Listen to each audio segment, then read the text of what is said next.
This is the Collector Car Podcast, the home for the auto enthusiast. Join Greg Stanley as he applies over 25 years of insights and analytical experience to the collector car market. He will interview the experts and throw in some fun stuff as well.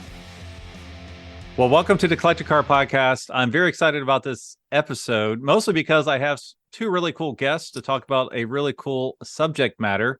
So I'd like to welcome Myron Vernis. Myron, how you doing? Good. Greg, how you doing? Good. And Mark Binker. Mark, how are you? I'm good. Thank you for having us. Yeah, this is really exciting for me. You guys wrote this incredible kind of anthology of Japanese domestic market cars, JDM cars, a book called A Quiet Greatness, and it is unbelievable. I don't have a set, but I'm going to get a set. But just looking at your website and the stuff that's in there, the photographs and everything, it looks like it's a milestone kind of publication. So I just think it's amazing. I'm glad you're on the podcast. And I know Myron fairly well. Mark, I don't know you. So let's start with Mark. Mark, why don't you tell us a little bit about yourself and how this came to be? And then I know Myron will pop in there as need be, obviously. So I'm originally from Long Island, went to school in New Orleans, starting with college. And I'm a orthopedic surgeon, did all my training at Tulane. Oh. Grew up, a car lunatic, had, Hot Wheels and Matchbox, and, did not enjoy reading any kind of books other than car magazines as a kid. But, was always interested in cars.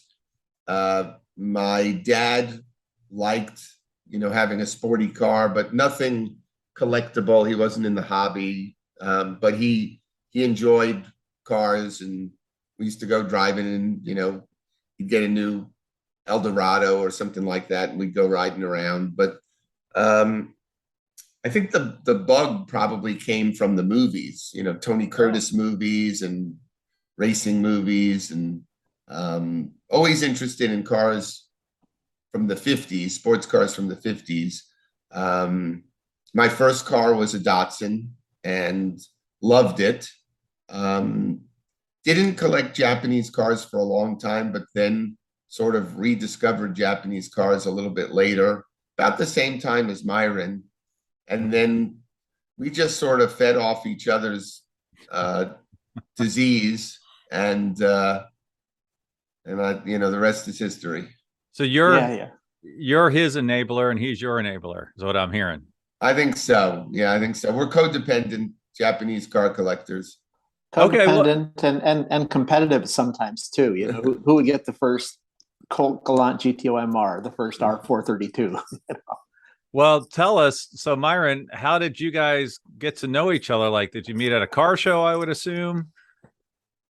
Yeah, no, not at all. I'm in Akron, Ohio. Mark's in Houston. We met through love of kind of obscure cars, European car. Mark, it was a Deutsche Bonnet that brought us together originally, wasn't it? Yeah, we had spoken before then, but that's when the love affair began, I would say. Yeah, you could tell that story. Yeah, I kind of, my passion started. See, my story is a lot like Mark's, other than the fact that I didn't grow up in New York. I didn't go to medical school. My dad hated cars, but otherwise we're very similar. You're the same. Yeah. I always had a passion for cars. Never had them around the house, but growing up, even my folks said, I lived in Greece till I was about 5 years old, and we didn't even have a car there. But my folks said I always, sat on the balcony watching cars go by, naming cars and things. So my first passion really was with Porsche 356s. I really got into Porsche 356s because at the time they were cheap and available. Being in Akron, there were a lot of cars here. Akron, Northeast Ohio, for the longest time had most cars per capita than any place in the world because of the proximity to Detroit and having the tire industry here, in Cleveland being a big source for manufacturers in the early part of the century and suppliers otherwise. So I got into 356s and then kind of started seeing, who were the 356 competitors, and came across this brand from France, a small manufacturer called Deutsche Bonnet. Kind of like the French Lotus. very, very light cars, small engines, but did very, very well as race cars. And for some reason, they were a fair amount here. So I started accumulating Deutsche Benets. Nobody cared. It was okay. They were cheap for me. I was having fun. And then one day, Mark calls me and says, hey, I hear you've got a couple of these cars. I'd like to buy one. And it was pretty much, well, it's not really for sale. And then he told me what he was going to do with it. And once I learned that he was planning on taking it to Bonneville and setting a class record with it, I thought, well, that's the kind of insanity that I really need to encourage. So that was really kind of the start of our, the more serious part of our relationship, I'd say. So was there a Deutsche Benet record you had to beat, or were you the first one? No, so the way Bonneville works, first of all, there are vintage classes at Bonneville, but they all involve American cars.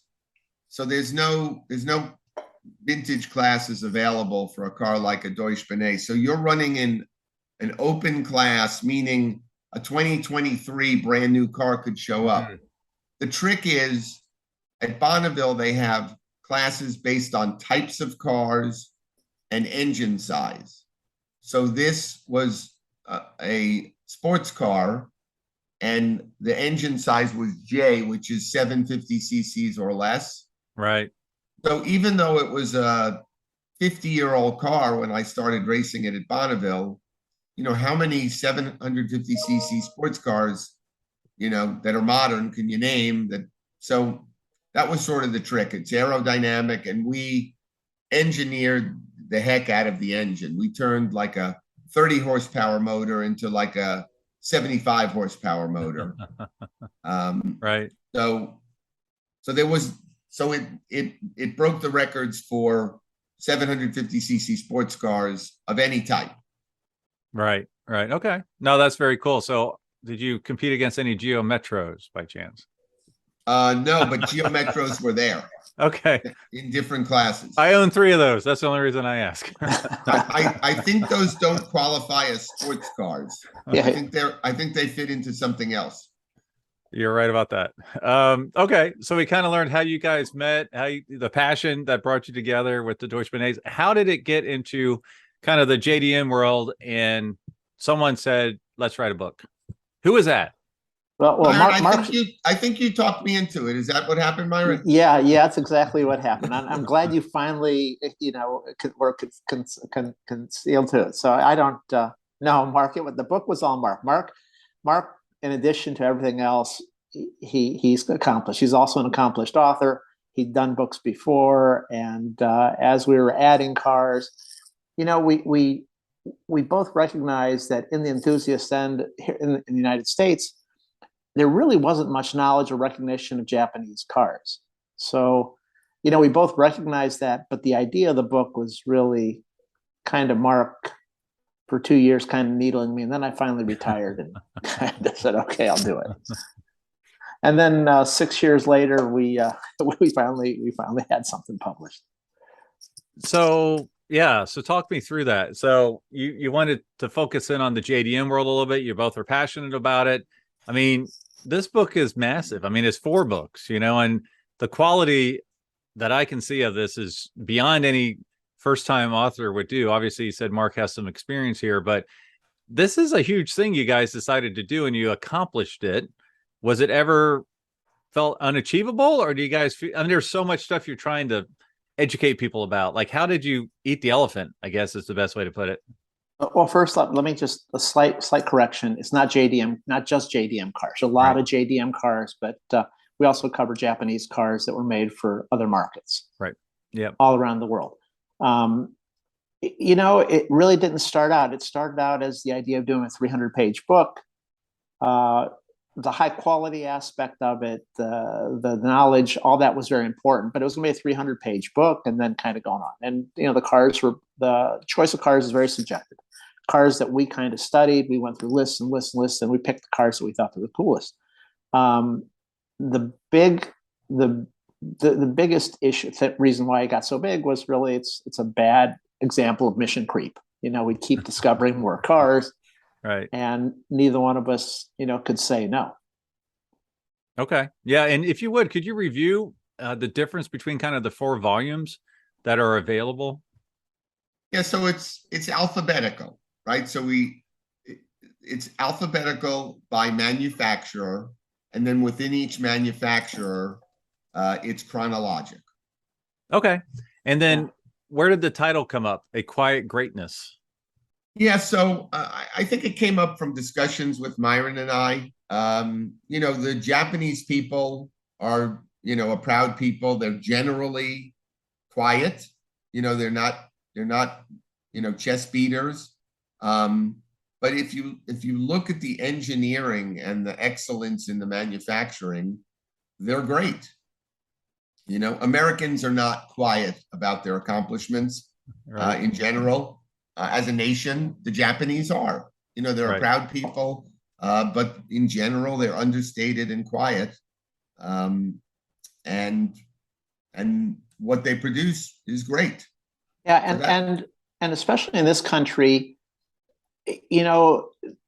by it was a very it was the Japanese made the conscious decision not to send us their really cool cars, right? They had a mission. They had a mission to grow their market here, and they saw the weakness in the American market where U.S. manufacturers in the 60s and 70s were putting out some pretty crappy cars.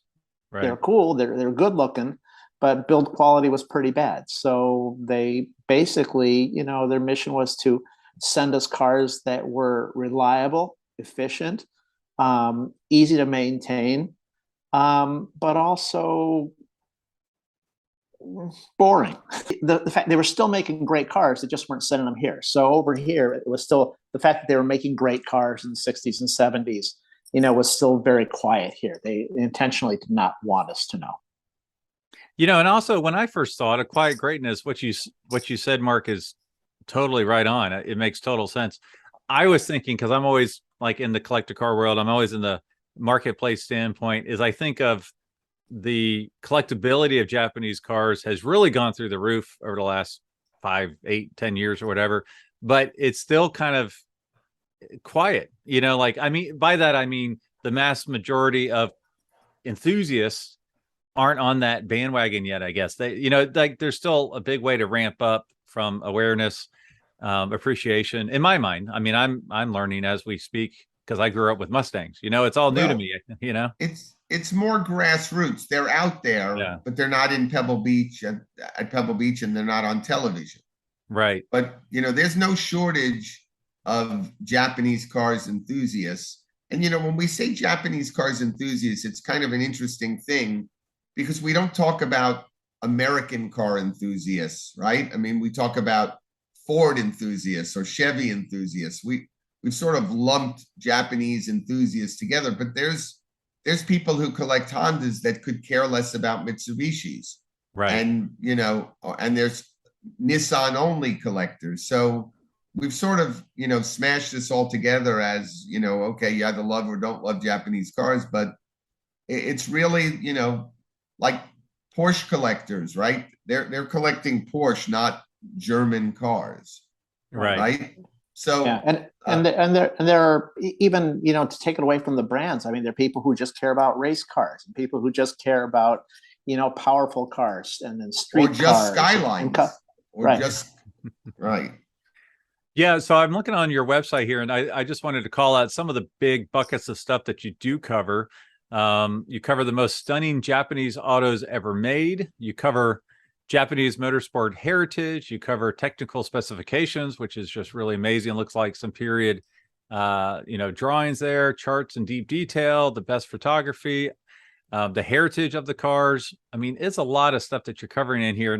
And I wonder if you could just pull out maybe 1 or 2 or 3 of your favorite either cars that you covered or, stories or history or something that you put in this book that maybe you didn't know prior to even writing, like an adventure of discovery.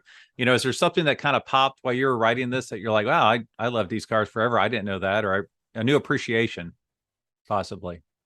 Well, I'll start. So I knew that Japanese cars had been successful racing, like in SCCA, and I knew they had some success in the World Rally Championship Series, but I didn't really appreciate, the the width, girth, and depth of the success, being ultimate champions in lots of different endeavors. And when we started the book, Myron and I had conversations about, should we even include racing?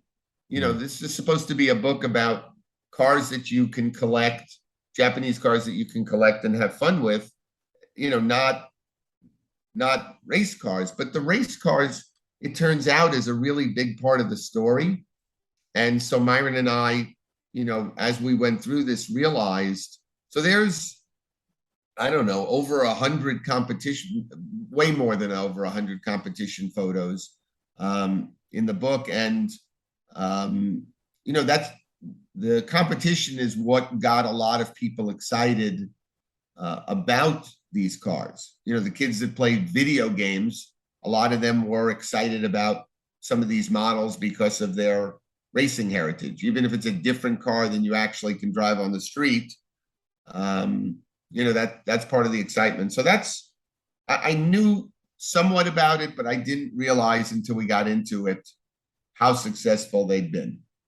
Right. Okay. Yeah, for me, it was the involvement of a lot of the great Italian designers of the time with the Japanese manufacturers. Zagato and Michelotti and Giugiaro, all were doing work for manufacturers, and not just the big manufacturers, even the smaller ones like Hino, had like Michelotti doing their work for them, and didn't realize how involved the Japanese were with that. Those are names that, again, they're like way advanced from us here in the United States, even, because they were using these great designers. And for the Italians, it was just kind of a job for them. I don't think that they did a great job of publicizing the fact that they were doing work for the Japanese manufacturers. But that was kind of the big revelation for me. And as a result, you start looking for those things. And, both those things that Mark and I found, I say that the most expensive part of doing the book wasn't so much the cost of printing and securing photographs and things like that. And all that stuff cost a bunch. The most expensive part was really finding cars that we liked, that we didn't know anything about, and then having to go out and buy them because we love them so much. Yeah, right? And the publishers didn't give us any budget to buy cars. The publishers, of course, being our wives. Well, that's a really good point, or a good follow-up is, as you research this, because I know Myron has some Japanese cars, and I'm assuming, Mark, you do as well. Is there a car you weren't that familiar with that you just had to pursue? And if so, did you find one and buy it?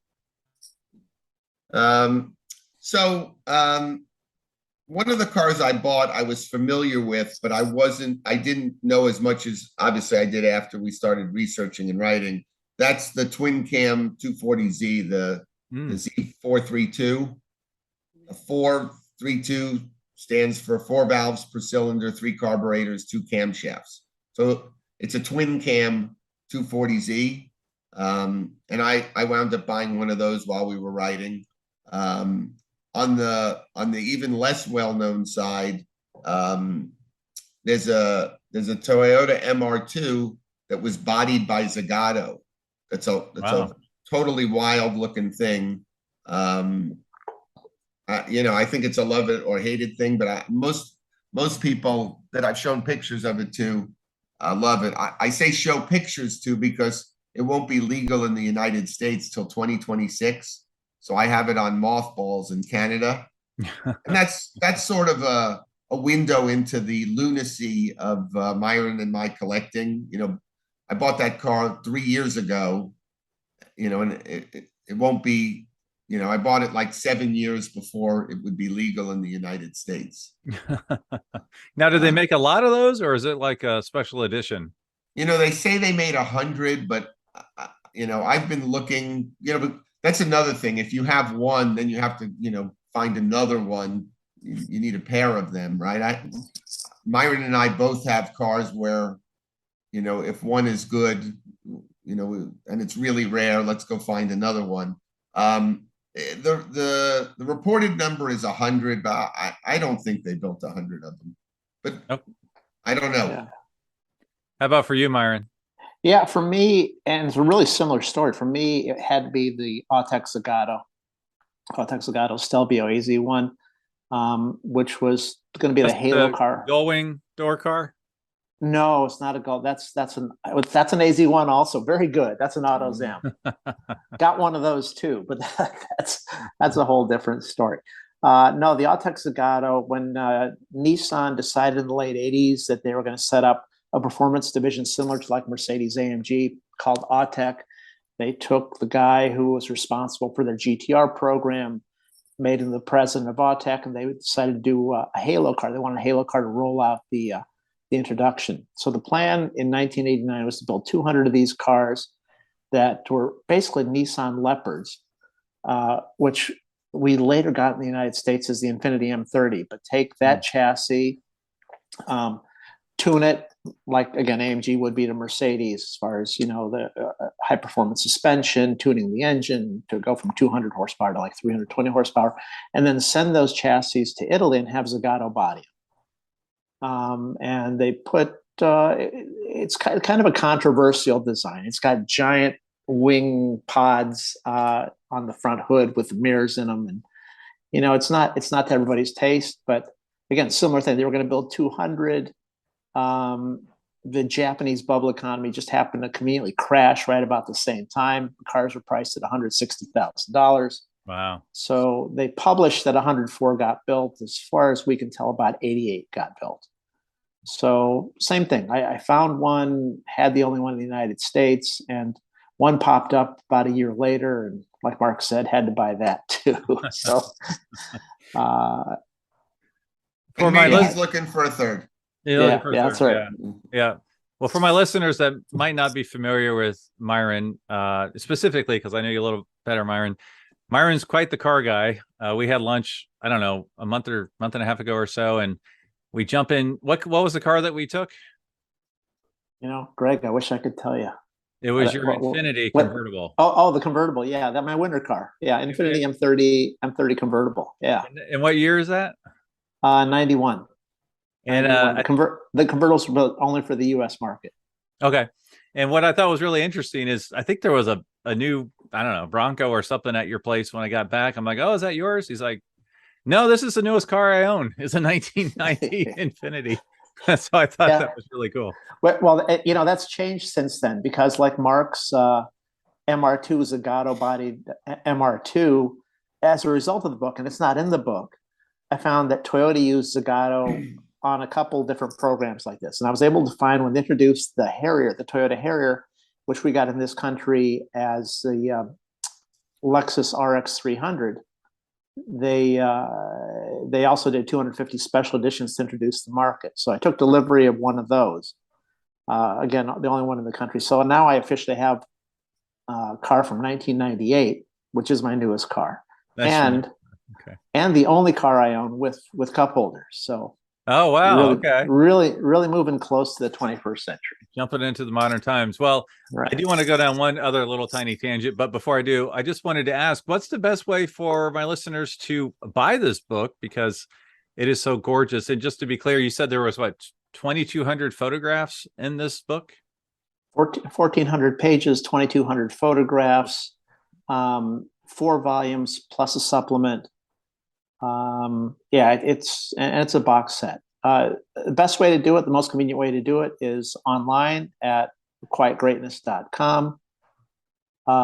If you happen to live in Los Angeles, we do have a retail outlet at Autobooks, Aerobooks, and if you're in Detroit, Pasteiner's Bookstore. Those are the only 2 bricks and mortar stores that have it. Like Mark mentioned, we self-published the book because we wanted to control distribution. So we're supporting what we feel are the 2 finest automotive bookstores in the country. Otherwise, all is done directly through us. Yeah, go ahead, Mark. If I could just make a point. So we wanted to control distribution, but even more than that, we wanted to control the quality. We touched on this, sort of at the beginning. This was never a money-making endeavor, and it hasn't turned out to be a money-making endeavor. Our goal. Wait a minute. Wait, hey, Mark. Our wives may be listening. I don't sorry. know. The goal was always to break even, and we are going to break even, wives. We're going to break even. But we felt like the book had to be of the highest quality if we were going to celebrate, this area of the hobby. It couldn't be a paperback. It couldn't be a boring hardcover book. It had to be every bit as nice as a Porsche book or a Ferrari book or an Alfa Romeo book. Because if the book screams mediocre, then that's what the cars are. So the cars are celebrated, for what they are at the highest level. And the book is as nice as any book that's going to be on anybody's shelf that buys this. We also priced the book really reasonably.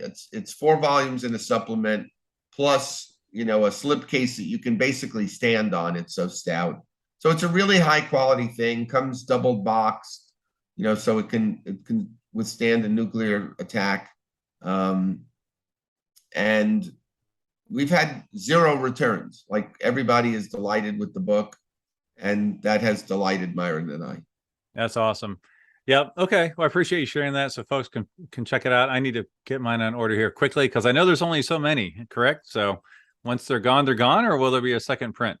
We've sold about 80% of the print run at this point. So that's exceeded our expectations. We've had some really, really great reviews, which we're very fortunate to have, that have really spurred the sales. Right now, there's no plan to reprint. Okay. No, that's good to know.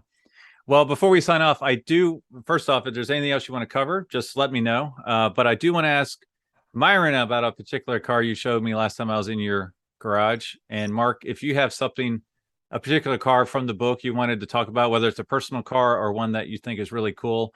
I noticed the crazy yellow on yellow NSX, which I thought was really cool. But Myron, you're the only V12 Japanese car ever built is in that model. You have one of those. Can you tell our listeners a little bit about that? Because I was fascinated that there was a V12 Japanese car out there.